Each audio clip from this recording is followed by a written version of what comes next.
I'm going to get into healing, but before I do, I want to touch on what are some of the issues around or challenges you have when it comes to breaking a trauma bond. Understand that the trauma bond was orchestrated by the abuser. They drew you into their web. So when you try to break it, they're not going to be happy about it. They're going to try to draw you back in. They're going to try to hoover you, is the term we use. So they're going to love bomb you again. They're going to make false apologies. I'm sorry. They're going to make false promises. I'll do it differently this time. I'll get help. Anything to draw you back in. And one of the things that many people have, that once they break, the person will come back. Could we just talk about this? Maybe we can work this out. I just need to be able to talk to you. I need you to explain it to me. What you need to understand is that when they ask to talk to you, it's not so they can understand. It's so they can manipulate your thinking. So they can twist your thinking again and get you confused again. And that's going to help bring you back into their web again. So be aware of that hoovering stuff that they're going to try to do. Secondly, if you leave, fantastic. But be aware that your feelings may not just disappear. You may still miss them. You may still feel feelings of love towards them at times. You are going to have desires to go back to them. Be aware of that. When those feelings hit, don't feed them. Don't give in to them. It doesn't mean you're failing to have those feelings. It just means your brain is doing what your brain does. It's looking, because of all that dopamine, what's the solution to the emotions I'm feeling right now? And it's saying, oh, I need to go back to this person. So the feelings in your limbic brain are going to take a long time to gradually get less and less and disappear. So you got to kind of sit through letting those feelings come, acknowledging them, but not giving into them. Now, what happens to some people is they're in a relationship. They know in their head, this relationship is all bad now. It's hurting me. I need to leave.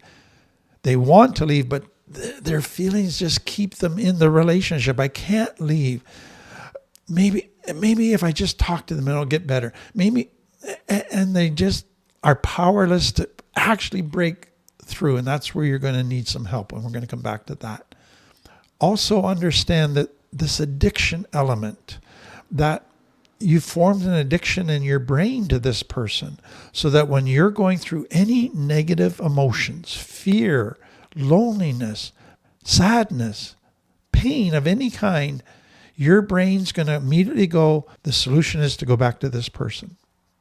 And so you're going to go through craving your drug every time you hit a negative emotional space, because your brain thinks that's going to take you back to your happy place, and maybe this time it will be different. Let me just add another piece here. Another danger for so many people is I just need to talk to them and have them validate that what they did to me was wrong, that they did hurt me, that it's their problem, that they're the one that needs to change, that I am working on myself, I am growing. I need them to validate all of that. I need that conversation. No, you don't. And if you try, it hardly ever works. They will just use that to manipulate you. They'll use that to confuse your thinking. They'll use that to gain power in your thinking again. So don't go there. Don't give them an opportunity to try and distort your thinking again. So what do we do to heal? Again, treat this like an addiction. So with an addiction, a person that's been in hard drugs, they don't go to casually using again. They got to go to abstinence. And when they get a craving, they can't feed that craving in their mind. They can't play with it in their mind. And so you got to go to abstinence from this person. And when you get thoughts and feelings, don't feed them. You got to just break that bond by action and not feed it at all. But then you got to connect to healthy stuff. You got to build healthy connections with healthy people, with healthy activities, with beauty, things that begin to meet your needs in healthy ways, that feed your soul. That becomes a key part of breaking an addiction trauma bond. So be aware that cravings will come. That doesn't make it bad that you're failing. That's just your brain is still going back to old solutions. It's not confident yet in the new solutions. Over time, that's going to change, but be aware that that's going to happen. And this is where I'd say most people need help. Find a program, a therapist who understands addiction and trauma bonding, who can help you walk through those very difficult times. But let me take it even further. The trauma bonding stuff that you're going through today, you need help with, yes. But find a therapist, a program like our LIFT program that will help you understand the complex trauma that set this all up as a child, that set your first trauma bonds as a child, so that you can begin to understand how that affected you, created shame, created codependency, created all that fawning and people-pleasing stuff, so that you can begin to heal that.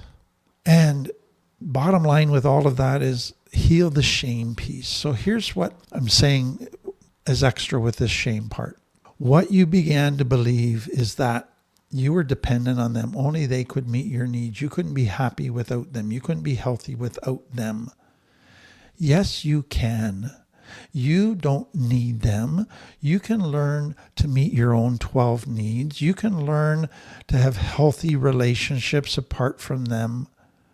You can learn that you matter and that you're capable of meeting your needs and you don't need them. When you can get to that point, that is such an important part of the healing journey. Now, let me give you one final thing. Many people, when they're going through breaking a trauma bond, they will break the trauma bond, but then their brain will get triggered with a memory. They're missing the person. They feel love again for the person. So they're back into their limbic brain, feeling all of the positive stuff. What you need to understand is that your limbic brain gets very distorted. It goes back to fantasy-like thinking. Oh, if we just could talk one more time and try this one more time, it would be different this time.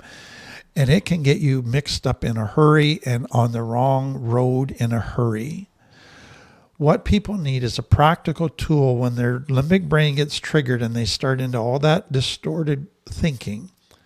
What can they do to get back to their cortex, to get back to the facts that this is an unhealthy person, emotionally unavailable, neglectful, abusive? So what they do is they write down all the things that that person's done to them. They put it on a piece of paper or in their phone. They write down all the facts, the evidence, the things that have happened, that have proven beyond a shadow of a doubt that the early love bombing stage was a mask, was fake.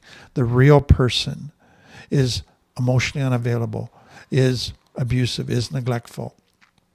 And they write down all the evidence so that when they're triggered, they read the evidence again. It helps them to get grounded. I need to stay on this path of not going back. And it can be very helpful for them. So that's trauma bonding. It's a powerful, powerful part of complex trauma. And I hope it helps you understand your complex trauma even better. And if you are in relationships where you realize, wow, I do have a trauma bond here to somebody that's abusing me or neglecting me, I hope this helps you realize, okay, don't beat yourself up for that. This is what happens. But let's start to think of how to break this bond so that you can get out of it and you can find this life that you've been looking for in healthy ways. So thank you again for being part of this. I hope it helps you. If it does, like, subscribe, make a comment, share it with others. That means so much to us. But have a great weekend. We'll see you next week.